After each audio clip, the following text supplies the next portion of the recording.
Next up in our line of inspirational bridge builders and networkers is Aliza Sherman. I first met Aliza in 1994 at a cyber conference in New York City.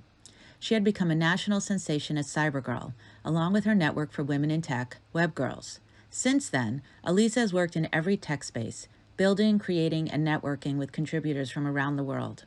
She has written several books for women in tech, some of which I had the honor of co-editing, and has now found a place in Horizon Worlds to create her next communities. Here is Aliza Sherman. So the vision for Web Girls, it was a little accidental. I started an internet company. I was the only woman I knew with an internet company at the time. And I wanted to meet other women who were online. And I would look at websites and try to identify whether the website creator was male or female. And then I began emailing women. I was finding who had websites and invited them to meet up. And we did. It was kind of funny because I wasn't sure who would show up. I wasn't sure they'd all be female. And we met at a cyber cafe in New York City. I met up with them. I wrote about it on my website, which was at the time called The World According to Cybergirl. The next thing I knew, I started getting emails from women saying, "Can I start one too?" Because I had called myself Cybergirl, and I called women who had websites web girls, kind of the double R, like you said, RR, sort of a nod to Riot Girls because I came from the music business. I mean, somewhere in between web girls starting and my consulting on digital marketing, I got involved first in Second Life.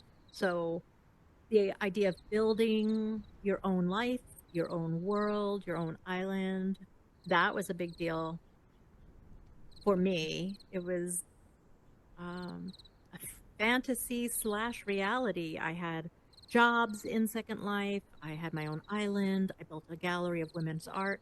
I had performers, particularly female performers, give concerts. I had my own t-shirt design company. I mean, it was incredible. So with my wellness company, Elementa, that I founded to educate women about cannabis and CBD and other alternative forms of wellness, plant medicine, I ended up uh, reaching out to and meeting Minea Reeves, who founded Trip. She's the creator of Trip, TRIPP, which is an Oculus experience. I wouldn't call it a game. It's meditation and mindfulness, and it's gorgeous and amazing and so cool. Yeah, so that was really my first introduction to VR.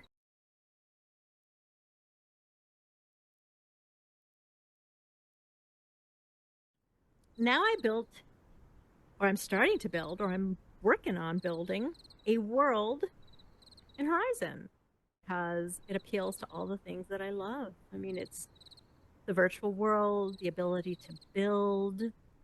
Really, the sky's the limit to create something out of nothing. So, my first thought was knowing that I had limited shapes, what shape could I use to make something familiar to me to create an atmosphere that's recognizable, but maybe a little bit fantastical. So, I spent a couple of years living in Yuma, Arizona, and we had this beautiful dry wash in the backyard, and it was just desert. It was just so gorgeous, and just the idea of desert is so different from the city, for example. And I have had been living in, and I live now in Alaska, so super different from that. So my very first thing that I made was one of these cacti. I was trying to make detail, and I didn't put any handles on anything yet, but I have a fridge, I have a extra freezer, I have a microwave and an oven, and then I have a little trash compactor and my stove and a sink. I'm especially proud of my sink. It looks totally like a sink to me. I'm psyched. I think that when you look at a virtual world, a platform that allows you to build in a virtual world, there's a great deal of play. It's fun, and yet it can be turned into an incredibly valuable tool, either to create and build a space that you can then share with others and that you can invite people in and literally commune with one another, or you could turn this into a new skill that you add to your resume and increase your earning capacity. You can also use this space for work, meaning bring in colleagues, meet with people. Like when I had a virtual team, when I was doing one of my consulting businesses that I started an agency, we would meet in Second Life. It was just we were all far flung. So when you have virtual teams, how do you create a sense of place and a sense of community and a sense of connection? Well, virtual worlds can do it.